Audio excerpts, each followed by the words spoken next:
নমস্কার, শিব ও শক্তি অ্যাস্ট্রো চ্যানেলে সকলকে স্বাগত জানাই। আশা করি সকলে আপনারা ভালো আছেন। ভালো থাকুন, সুস্থ থাকুন। আজকের ভিডিওর মূল আলোচনার বিষয় হচ্ছে বোনাস রাশিফল, অর্থাৎ মূলত অক্টোবরের 15 তারিখ এবং সেখান থেকে শুরু করে 31শে অক্টোবর এই যে সময়, এই যে স্প্যান, এই সময়কালের মধ্যে মূলত মকর রাশি এবং লগ্নের জাতক জাতিকাদের কেমন যাবে সেই নিয়েই আজকের ভিডিওতে কিন্তু পুঙ্খানুপুঙ্খ আলোচনা করব। সঙ্গে থাকছে নাক্ষত্রিক বিশ্লেষণ এবং সেই সঙ্গে প্রতিকার। অবশ্যই আপনারা ভিডিওটিকে শেষ পর্যন্ত দেখতে থাকুন। শুরুতেই একটা প্রশ্ন, সেটা হচ্ছে মাসিক রাশিফল আমাদের আলোচনা করা হয়ে গেছে, তাহলে বোনাস রাশিফল এইটা কেন? মূলত অক্টোবর মাসের মাঝামাঝি সময়ে আমরা লক্ষ্য করব বেশ কিছু গ্রহের গোচর হতে। এখন প্রশ্ন হচ্ছে গ্রহের গোচরের ফলে যে ইম্প্যাক্ট আমাদের মধ্যে পড়তে চলেছে সেগুলো অ্যাকচুয়ালি কি, অর্থাৎ এই যে রাশিচক্রের 12টা ভাব বা 12টা রাশি, মেষ থেকে মীন, এই যে প্রতিটা রাশির ওপরেই কিন্তু গোচরের একটা ইম্প্যাক্ট সেটা কিন্তু কম বেশি পড়বেই পড়বে। এই যে বললাম যে মূলত কম বেশি পড়বেই পড়বে। দেখুন, যে গ্রহগুলোর গোচর হচ্ছে সেই গ্রহগুলোর দশা বা অন্তর্দশা যাদের চলে এদের ক্ষেত্রে কিন্তু ইম্প্যাক্ট বেশি পড়বে, এবং যাদের অন্তর্দশা বা দশা চলে না এদের ক্ষেত্রে কিন্তু মূলত কম হলেও পড়বে। এখন বিষয় হচ্ছে মকর রাশি এবং লগ্নের ওপরে কিন্তু শনিদেবের 7.5 চলছে। যে শনিদেব কিন্তু মকর রাশি এবং লগ্নের সাপেক্ষে দ্বিতীয় স্থানে অবস্থান করছেন, যার ফলে কিন্তু অর্থের একটা ব্যয় সেইটা কিন্তু শুরু থেকেই ইন্ডিকেট করছে। সেই সঙ্গে আমরা লক্ষ্য করব যে মূলত পরিশ্রম বহুল জীবন, যেহেতু দ্বিতীয় স্থানে শনিদেব এবং সেই শনিদেবের দৃষ্টি কিন্তু আপনাদের একাদশ স্থানে, যে একাদশ স্থান মূলত আমাদের সাকসেসের জায়গা, আমাদের সাফল্যের জায়গা, সেই সাকসেসের জায়গায় শনিদেবের দৃষ্টি, যার ফলে কিন্তু আমাদের মূলত পরিশ্রমকে দ্বিগুণ বাড়িয়ে দিয়েছে, রিটার্ন কিন্তু কমিয়ে দিয়েছে। সেই সঙ্গে আমরা বলবো দ্বিতীয় স্থানে শনিদেবের অবস্থান এবং সেই সঙ্গে কিন্তু আমরা লক্ষ্য করব মূলত চতুর্থ স্থানে দৃষ্টি, যার ফলে কিন্তু গৃহে হঠাৎ করে উড়ো কিছু ঝামেলার সম্মুখীন হওয়া সেইটাও কিন্তু আমরা এই সময় লক্ষ্য করছি। সেই সঙ্গে আমরা দেখব যে মূলত পৈতৃক সম্পত্তি নিয়ে বা স্থাবর সম্পদ বা গৃহ নিয়ে একটা ঝুট ঝামেলা, মূলত যাদের জন্ম ছকে শনিদেব ষষ্ঠ, অষ্টম বা দ্বাদশ স্থান সংযুক্ত করে রয়েছে এদের ক্ষেত্রে কিন্তু স্থাবর সম্পদ নিয়ে একটা ঝামেলা সেইটা কিন্তু আমরা লক্ষ্য অলরেডি করেছি। সেই সঙ্গে বয়স্ক মা যাদের বাড়িতে আছেন এদের ক্ষেত্রে কিন্তু মায়েরও বারংবার অসুস্থতা সেইটাও কিন্তু আমরা লক্ষ্য করেছি। সেই সঙ্গে বন্ধুদের দ্বারা কিছুটা বিশ্বাসঘাতকতার শিকার সেইটাও কিন্তু এই সময়ে হয়েছে।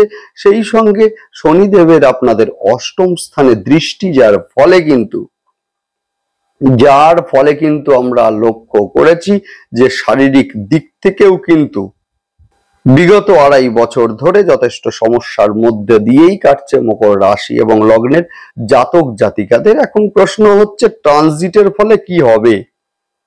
মূলত ট্রানজিটের ফলে আমরা দেখব, শুরুতেই আমরা লক্ষ্য করব 10 তারিখে বুধ, যে বুধ কিন্তু গোচর করবেন আপনাদের মূলত দশম ঘরে, যে বুধ আপনাদের মূলত ষষ্ঠ স্থান এবং সেই সঙ্গে নবম স্থানের অধিপতি। এই যে 9-10-এর একটা কানেকশন, একটা সাময়িক সময়ের জন্য হলেও একটা রাজযোগ, যার ফলে কিন্তু এই সময় মূলত কর্মপ্রাপ্তির ক্ষেত্রে একটা বিরাট সুযোগ এনে দিচ্ছে। সেই সঙ্গে মূলত স্থাবর সম্পদ নিয়ে যাদের অলরেডি ঝামেলা চলছিল এদের ক্ষেত্রে একটা মিউচুয়াল বা সেই সমস্যার একটা স্থায়ী সমাধান হওয়া সেইটাও আমরা লক্ষ্য করব। সেই সঙ্গে লোন প্রাপ্তির ক্ষেত্রে যারা বারংবার বাধার শিকার হচ্ছেন এদের ক্ষেত্রে কিন্তু লোনের প্রাপ্তি সেইটাও এই সময়ে মূলত লক্ষ্য করা যাবে। সেই সঙ্গে মায়ের একটা বেটার একটা ট্রিটমেন্ট সেইটাও কিন্তু এই সময়ে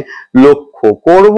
সেই সঙ্গে শুক্রদেব যিনি কিন্তু মূলত আপনাদের পঞ্চম স্থান এবং সেই সঙ্গে দশম স্থানের অধিপতি, যিনি একাদশ স্থানে গোচর করছেন, অর্থাৎ কিনা কর্মের সাকসেস সেইটা কিন্তু এনে দেবেনই দেবেন যদি আপনাদের জন্মছকে বুধ এবং শুক্র ভালো অবস্থায় থাকে এবং সেই সঙ্গে দশা এবং অন্তর্দশা আপনাদের পারমিট যদি করে, সেই ক্ষেত্রে অবশ্যই যথেষ্ট ভালো হবে এবং 7.5-র মধ্যেও বেস্ট মাস হতে চলেছে এই মাস। সেই সঙ্গে আমরা দেখব যে এই যে শুক্রদেব মূলত পঞ্চম স্থানের অধিপতি, যিনি একাদশে গোচর করছেন, যার ফলে দীর্ঘদিন মূলত প্রেমের সম্পর্কের মধ্যে যারা জড়িত ছিলেন এদের ক্ষেত্রে সেই সম্পর্ক পরিণতি পেতে চলেছে। সেই সঙ্গে আমরা লক্ষ্য করব যে 17 তারিখে রবির গোচর, যার ফলে অষ্টম স্থানের অধিপতি দশমে। হঠাৎ করে ভয় পেলে কিন্তু চলবে না। অষ্টম স্থান মানেই বিপদের স্থান, সব ক্ষেত্রে এটা কিন্তু নয়। অষ্টম স্থান কিন্তু গুহ্যবিদ্যা, অষ্টম স্থান রিসার্চ ওরিয়েন্টেড ওয়ার্ক, অর্থাৎ রিসার্চ ওরিয়েন্টেড কাজের সঙ্গে যারা যুক্ত আছেন এদের ক্ষেত্রে কিন্তু যোগাযোগ এই সময়ে বাড়বে, কর্মসংস্থান এই সময়ে বাড়বে। যদিও এর মধ্যেও একটা কথা আমাদের বলতেই হয়, সেটা হচ্ছে মঙ্গলদেব কিন্তু আগামী 20শে অক্টোবর তারিখে কর্কটে গোচর করবেন এবং সেখানে কিন্তু তিনি নিচস্থ হবেন, যার ফলে কিন্তু এই সাফল্যের জায়গায় মূলত কিছুটা হলেও একটা বাধা সেইটা যেমন আনবে, একই সঙ্গে কিন্তু আমরা লক্ষ্য করব যে গৃহ সংক্রান্ত মূলত পুরাতন বেশ কিছু ঝামেলার নতুন করে সূত্রপাত সেইটাও কিন্তু এই সময় লক্ষ্য করব। যদিও প্রতিকার আলোচনা করছি ভিডিওর শেষে, আপনারা দেখতে থাকুন। যাই হোক, শুরু করছি বিস্তারিত আলোচনা। শুরুতেই সকলকে অনুরোধ করব অবশ্যই আপনারা চ্যানেলটিকে সাবস্ক্রাইব করবেন। দেখুন, গোচর সেটা স্বল্প সময়ের জন্যই হোক বা দীর্ঘ সময়ের জন্যই হোক, গ্রহের গোচরের একটা ইম্প্যাক্ট কিন্তু আমাদের জীবনে ভীষণভাবে পড়ে। যে কোনো সিদ্ধান্ত নেওয়ার পূর্বে কিন্তু গ্রহের গোচর বিশ্লেষণ করে তবেই সিদ্ধান্তগুলো নেওয়া উচিত, না হলে কিন্তু আমাদের সিদ্ধান্তে বারংবার ভুল হবে, আমাদের জীবন কিন্তু সমস্যায় জর্জরিত হবেই হবে। তখন কিন্তু আমাদের দরকার পড়ে মূলত অ্যাস্ট্রোলজার বন্ধুদের প্রতিকারের জন্য। এখন বিষয় হচ্ছে প্রতিকার। দেখুন, সব সময় কিন্তু স্টোন বা কবজ এগুলো দিয়ে প্রতিকার সম্ভব হয় না।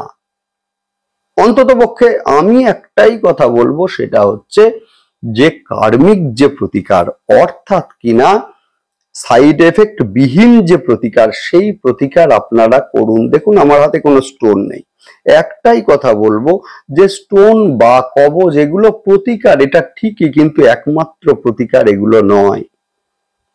অবশ্যই যেগুলো আলোচনা করছি শুনুন এবং সেই সঙ্গে সেগুলো আপনারা বাড়িতে বসে করুন। শুরুতেই আমরা বলবো বুধ, যে বুধ কিন্তু 10 তারিখে গোচর করবেন আপনাদের দশম স্থানে। মূলত লক্ষ্য করব তুলা রাশির ওপরে সকাল 11টা 13 মিনিটে, যার ফলে কিন্তু যাদের লোন আটকে যাচ্ছিল মূলত এবারে কিন্তু আমরা দেখব যে এবারে লোনের প্রাপ্তি এবং সেই লোন ব্যবসা ইনভেস্ট অবশ্যই আপনারা করতে পারেন এই সময়ে।